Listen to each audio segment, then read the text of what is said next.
चालिया क्या होता है? चालिया लिखा है पान के पत्ते के साथ सुपारी दान में देते हैं।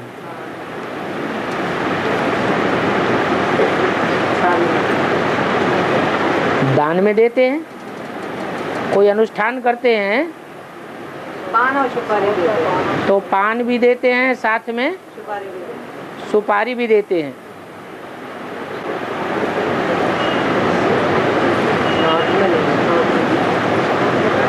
है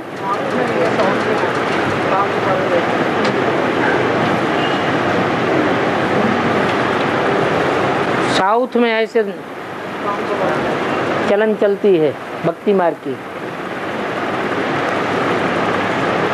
पान का तो पत्ता है,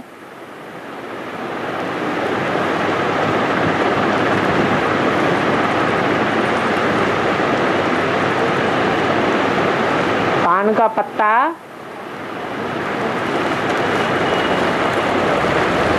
उस पत्ते को चबाना कौन सा जानवर ज्यादा पसंद करता है? हैं? बकरी पान के पत्ते को बहुत पसंद करती है।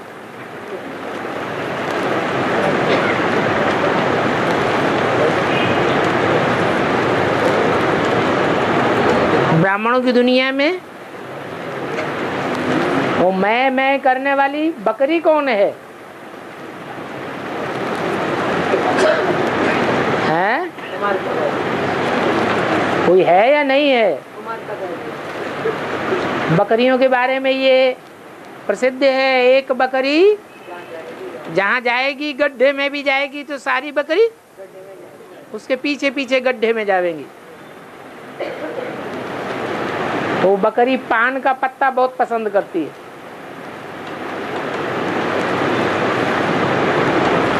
और देवताओं को भी क्या अर्पण करते हैं? पान का पत्ता अर्पण करते हैं। जगदम्बा हुई पान का पत्ता, और सुपारी कौन हुआ? है कृष्ण बच्चा हो गया सुपारी। बहुत मुश्किल से टूटती है। और श्रीमत है कर्मों में ब्रह्मा को फॉलो करना है। ब्रह्मा बाबा गुणग्राही है, किसी के अवगुण नहीं देखते थे, पर गुणग्राही होते हुए भी अभी तक मान नहीं पाए, जान नहीं पाए कि गीता का भगवान कौन है। ये गीता का भगवान ये जानना, ये ज्ञान की बात है या गुण की बात है? ज्ञान की बात है। ये तो ज्ञान की बात है। ज्ञान अलग चीज है और गुण अलग चीज है। गुणग्राही बनना, गुणों को धारण करना, ये अलग सब्जेक्ट है, और ज्ञान को धारण करना ये अलग सब्जेक्ट है। जो सीधा साधा होता है उसमें ज्यादा गुण होते हैं, और जो चतुर होता है उसमें गुण ज्यादा होते हैं कि ज्ञान की तीव्रता ज्यादा होती है? तीव्रता ज्ञान की ज्यादा होती है। तो ये दो पार्ट हैं, एक ब्रह्मा का पार्ट, माता का पार्ट, गुणग्राही पार्ट, और एक है पिता का पार्ट, ज्ञान का सागर।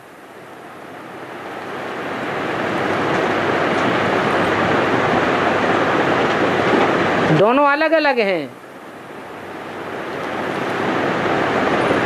तो बताया हमारे कर्मों में फॉलो करने की बात जहां तक आती है तो ब्रह्मा को फॉलो करना है। ब्रह्मा ने जैसे कर्म किए वैसे कर्म हमको भी करना है। ब्रह्मा का कोई गलत कर्म किसी ने पकड़ा है? नहीं पकड़ा। नहीं पकड़ा। अच्छे कर्म ही पकड़े गए। बच्चों ने जहां तक देखा उनमें अच्छे गुण ही देखे। उन्होंने बच्चों के गुणों को ही ग्रहण किया, बच्चों के अवगुणों को कभी नहीं देखा। तो ऐसे ही कर्म हमको भी करना है। अब बात आती है हमने ब्रह्मा को देखा ही नहीं तो हम उनके गुण कैसे ग्रहण करें? तो इन आंखों से देखने से क्या गुण दिखाई पड़ जाते हैं? है? किसी व्यक्ति को हम इन आंखों से देख लें तो उसके अंदर क्या गुण है, क्या अवगुण है, दिखाई पड़ेंगे? नहीं। हाँ, बाबा की मुरली से हम ये जान जाते हैं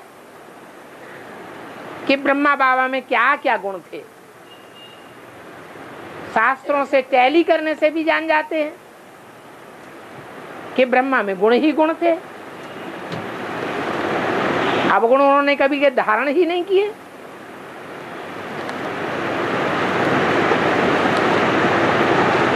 तो आंखों से देखने की बात नहीं है। गांधी जी को बहुतों ने नहीं देखा होगा, तो जिन्होंने नहीं देखा उनको गुणे अवगुणों का ज्ञान नहीं है। गांधी जी के गुणों अवगुणों का ज्ञान नहीं हो सकता क्या? हो सकता है।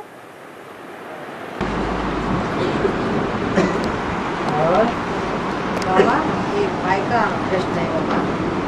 शिव बाबा जिस देहधारी में प्रवेश करते हैं उनका नाम ब्रह्मा रखते हैं ना बाबा, तो ये संगम युग में ब्रह्मा कितने हैं पूछ रहे और उनके नाम बताइए ऐसे। विष्णु पार्टधारी आत्माएं कितनी हैं? विष्णु का पार्ट धारण करने वाली आत्माएं जितनी हैं उतना ही ब्रह्मा है। ब्रह्मा सो विष्णु।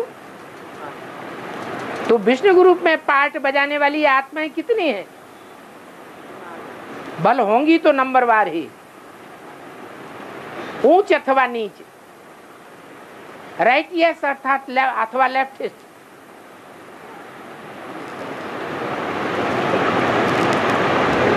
कितनी है? है? कैसे?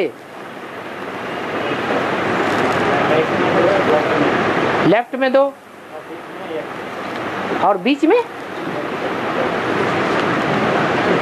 राइट में दो भुजाएं तो मालूम है, लेफ्ट में भी दो भुजाएं मालूम है। हाँ, और भुजाओं को चलाने वाला भी चाहिए। भुजाएं अपने आप काम नहीं करती हैं,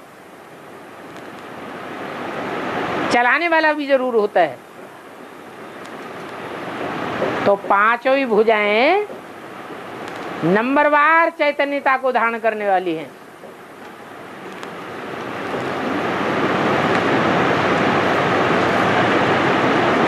नंबरवार जड़त्वमयी बुद्धि को धारण करने वाली हैं।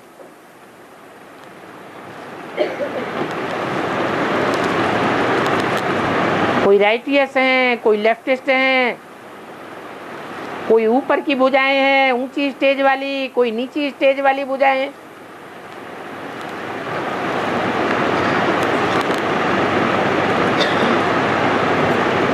और नंबरवार अपनी सीट फिक्स करती है। विष्णु की जो ऊपर की दो भुजाएं हैं उनमें एक राइटियस है, एक लेफ्टिस्ट है। राइटियस भुजा में चक्र दिखाया गया है। वो चक्र सुदर्शन चक्र घुमाने का सूचक है। पहले पहले सुदर्शन चक्र ब्राह्मणों की दुनिया में किसने घुमाया? है? ओम राधे ने घुमाया। उनकी बुद्धि में पहले ये बात आई, शास्त्रों में आत्मा को अंगुष्ठा मिसल बताया, शास्त्रों में आत्मा को अणु मिसल बताया। तो बाप का रूप क्या होगा?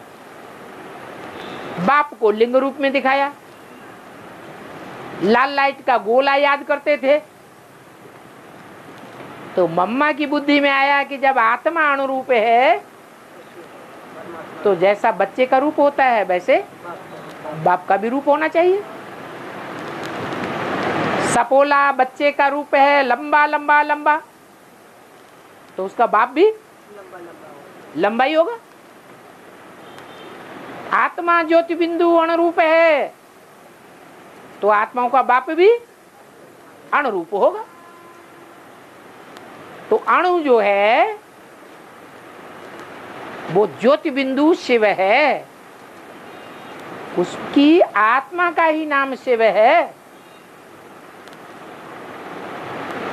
शिव बिंदु को कहा जाता है। फिर भक्ति मार्ग में ये लिंग क्यों स्थापन कर दिया? ये बात मम्मा की बुद्धि में नहीं आई, आई होती तो बताई होती। ब्रह्मा की बुद्धि में भी नहीं आई। क्यों नहीं आई? है? क्योंकि वो लिंग मनुष्य सृष्टि के पिता का काम है, पिता का रूप है, जो पुरुषार्थ करके अपने को निराकारी रूप में स्थिर कर लेता है। जिस निराकारी लिंग में नाक, आंख, पांव, हाथ नहीं है, आकार नहीं दिखाया गया है, इंद्रियां नहीं दिखाई गई है, ऐसा संपन्न स्वरूप स्थिर हो जाता है और उस स्वरूप का परिचय दूसरा कोई नहीं दे सकता। बाप खुद ही आकर के अपने स्वरूप का परिचय देते हैं।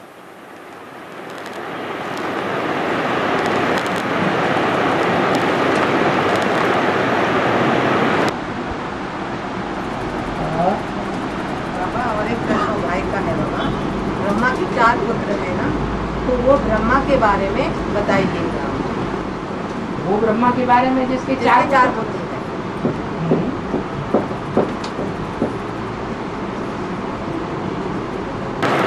ब्राह्मणों की दुनिया में पहला ब्रह्मा प्रत्यक्ष कौन हुआ?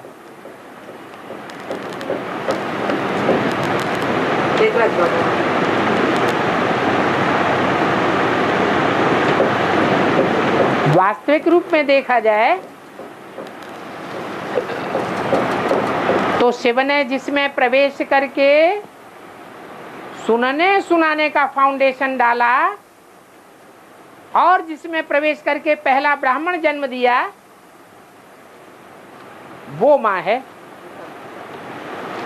लेकिन वो तो प्रत्यक्ष ही नहीं हुई।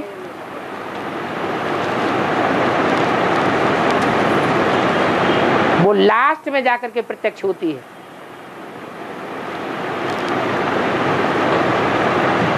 ब्रह्मा के रूप में पहले प्रत्यक्ष होने वाली आत्मा है दादा लेखराज।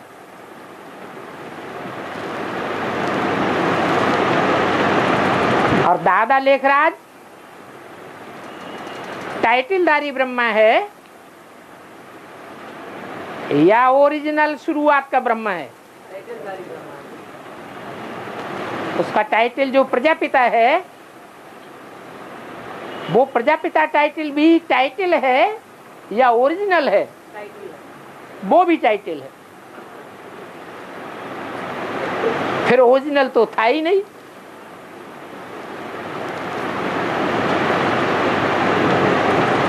था या नहीं था?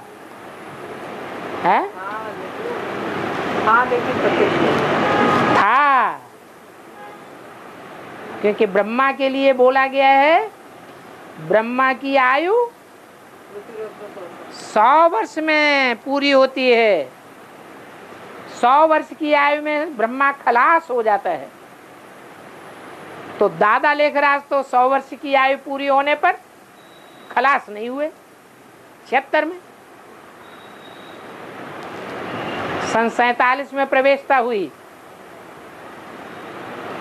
जब ब्रह्मा के मुख से मुरली निकलना शुरू हुई, तब पता चला कि ये ब्रह्मा है। तो सन 47 में 60 वर्ष में 40 वर्ष और ऐड किए। कौन सा वर्ष आता है? 87 आता है। तो दादा लेखराज ब्रह्मा की आयु 87 में 100 वर्ष पूरी होती है, 76 में पूरी नहीं होती। और 4 पुत्रों की जो बात है, मानसी सृष्टि से पैदाइश होने वाले 4 पुत्र, वो तो मनन चिंतन मंथन की बात है। तो मनन चिंतन मंथन की शुरुआत कब से हुई? 76 से। 76 में ही वो 4 भाई प्रत्यक्ष होते हैं। तो वो ब्रह्मा कौन जिससे प्रत्यक्ष हुआ? जो समझ के समझा। सनत कुमारों का पाठ, यज्ञ के आदि का वही प्रजापिता ब्रह्मा। आदि में भी वो 4 घोड़े थे। जो गीता में 4 घोड़े दिखाए गए हैं,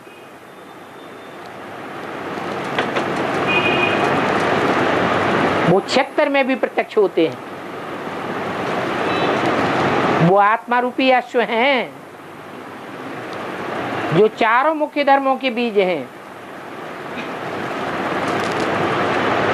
वो आदि प्रजापिता ब्रह्मा की औलाद है। आदि प्रजापिता ब्रह्मा की आयु 100 वर्ष कब पूरी होती है? 76 में। वो ब्रह्मा मृत्युलोक में खलास हो जाता है। तो उसकी आत्मा मृत्युलोक में खलास हो गई तो कहां पहुंच गई? अमरलोक में पहुंच गई। मन बुद्धि से वो आत्मा हताश नहीं हो सकती, मृत्यु को नहीं पा सकती, अनिश्चय बुद्धि नहीं हो सकती। कब से? 76 से। सन 76 से।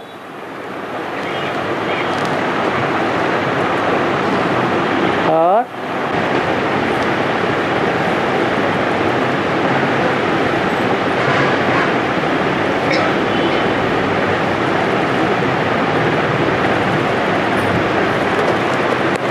महाभारत में कृष्ण कौरवों की राज्यसभा में शांति दूत बनकर के जाते हैं। तो वहाँ विश्वरूप का दर्शन सिर्फ पितामह भीष्म, द्रोणाचार्य और बुजुर्ग, ये तीनों कर पाते हैं, बाकी और कोई नहीं। इसका बेहद में अर्थ क्या है?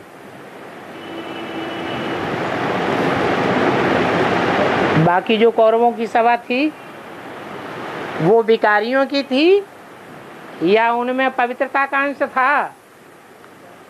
सारे ही विकारी बैठे हुए थे। तो जो विकारी बुद्धि होते हैं उनको साक्षात्कार का प्रभाव नहीं पड़ता। साक्षात्कार उन्हीं को होता है जिसमें पवित्रता का अंश ज्यादा होता है।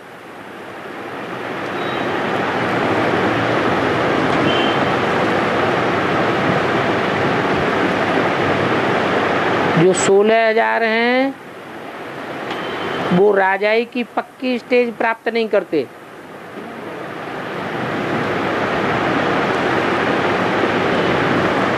ऐसे 16,000 में आने वालों में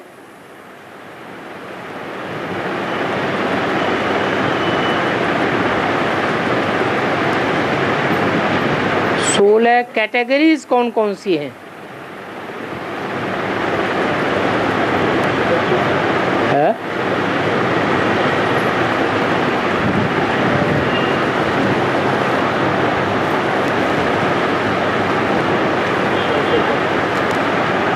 हर धर्म में